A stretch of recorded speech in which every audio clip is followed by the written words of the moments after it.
Hey everybody, we're working on the second challenge on the float accumulators lesson. This asks us to sum up the absolute value of only the floating point numbers in a list called mixed data using an accumulator called absolute sum, or absum for short. So the first thing we need to do is actually declare absum, and I'm going to go ahead and instantiate that as 0 since we are doing a sum.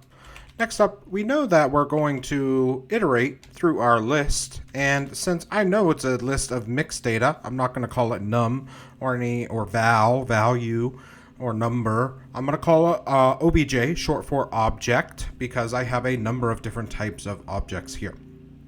So for my objects in my list, mixed data, the first thing I want to do is I want to check the type. So I want to say if the type of my object is a float, then I want to go ahead and add that to my accumulator. But we have to be careful here, right? This asks us for the absolute value. When we very first introduced the float data type a couple of units back, we also introduced this function abs, short for absolute value, and we want to make sure that we are indeed using the absolute value when we actually do this.